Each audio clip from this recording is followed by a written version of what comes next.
Hi வணக்கம் வாங்க. இன்றைக்கு நாங்கள் சாப்பாட்டுக்கு பயன்படுத்திய மிதமான ஆயிலை என்ன செய்கிறோன்றதை பார்ப்போம்.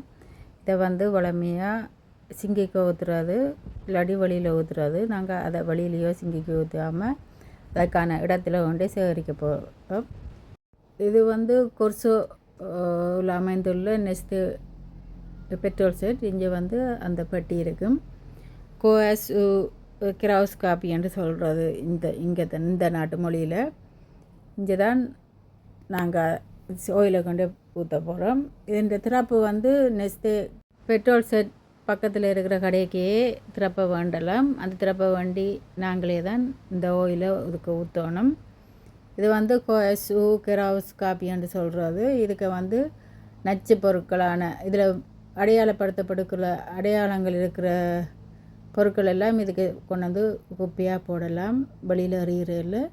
இது ஆயில், பல்பு, மற்றது மருந்து பொருட்கள், பெயிண்ட் பாவிக்கிற ஆயில்கள் எல்லாமே இது கொண்டு சேர்க்கலாம். திறப்ப வேண்டி திறந்துட்டு போட்டுட்டு நாங்கள் பூட்டி போட்டு திருப்பி கொண்டு கொடுக்கணும். நாங்கள் இப்போ ஆயில் ஊற்ற நாங்கள் ஆயிலை ஊற்ற போகிறோம். இந்த ஆயிலை சிங்கி ஊற்றுனா நான் எங்களோட வீட்டில் இருந்து போகிற கழிவு பைப்புகள் அடைபட்டுரும். இப்படி ஊற்றுறதால அந்த பிரச்சனை ஒன்றும் வராது. நீங்களே மிதமாக செய்யுங்கள். உங்களோட ஏரியாக்களில் எங்கே இருக்குன்றதை நீங்கள் பார்த்து இப்படி பச்சை பொட்டியை பார்த்து அங்கே கொண்டு திறப்ப வேண்டி ஊற்றுங்கள். நன்றி, வணக்கம். அடுத்த வீடியோவில் சந்திக்கும் வரை.